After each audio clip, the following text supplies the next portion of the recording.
Hello guys, welcome to my new video कि हनुमान जी के पुत्र का जन्म कैसे हुआ। हनुमान जी सदा ही ब्रह्मचारी थे, ये बात तो सभी जानते हैं, लेकिन ये बात बहुत कम लोग ही जानते होंगे कि आजीवन अविवाहित रहने के बाद भी उनका एक पुत्र पैदा हुआ था।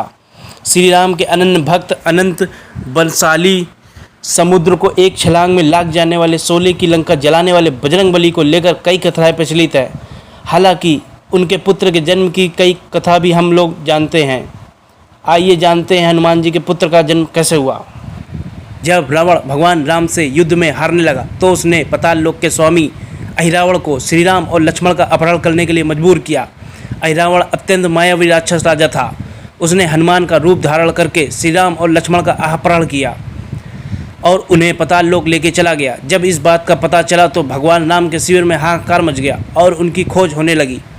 बजरंगबली श्री राम और लक्ष्मण को ढूंढते हुए पाताल लोक में पहुंच गए।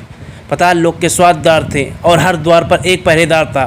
सभी पहरेदारों को हनुमान जी ने परास्त कर दिया, लेकिन अंतिम द्वार पर उनके समान बलशाली एक वानर पहरा दे रहा था, जो दिखने में एकदम अपने जैसे वानर को देखकर हनुमान जी को आश्चर्य हुआ। उन्होंने जब उस वानर से उनका परिचय पूछा तो उसने अपना नाम मकरध्वज बताया और अपने पिता का नाम हनुमान बताया। मकरध्वज के मुँह से पिता के रूप में अपना नाम सुनकर हनुमान अत्यंत क्रोधित हो गए और बोले कि यह असंभव है, क्योंकि मैंने आजीवन ब्रह्मचारी रहा हूँ। फिर मकरध्वज ने बताया कि जब हनुमान जी लंका जलाकर समुद्र से आग बुझाने को कूदे थे तब उनके शरीर का तापमान बहुत ज़्यादा था। जब वह सागर के ऊपर से निकले थे तब उनके शरीर के पसीने की एक बूंद सागर में गिर गई थी, जिसे एक मकर ने पी लिया था और उस पसीने की बूंद से वह गर्भावस्था को प्राप्त हो गई थी। उसने ही मकरध्वज को जन्म दिया था। वह मकर पूर्व जन्म में कोई अप्सरा थी, लेकिन श्राप के कारण मकर बन गई थी। बाद में उसी मकर को अहिरावण के मछुआरों ने पकड़ लिया और मार दिया। बाद में वह अप्सरा भी श्राप से मुक्त हो गई। यह सुनकर हनुमान जी ने मकरध्वज को अपने गले से लगा लिया।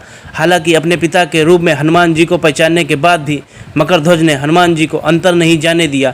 इससे हनुमान जी प्रसन्न भी हुए। बाद में दोनों में जमकर युद्ध हुआ और अंत में हनुमान जी ने अपनी पूंछ से उसे बांधकर दरवाजे से हटा दिया। फिर श्री राम और लक्ष्मण को मुक्त कराया। बाद में भगवान श्री राम ने मकरध्वज को ही पाताल का नया राजा घोषित कर दिया। ऐसे ही बेहतरीन फैक्ट जानने के लिए मेरे चैनल को सब्सक्राइब करें और मेरी वीडियो को लाइक करें। धन्यवाद।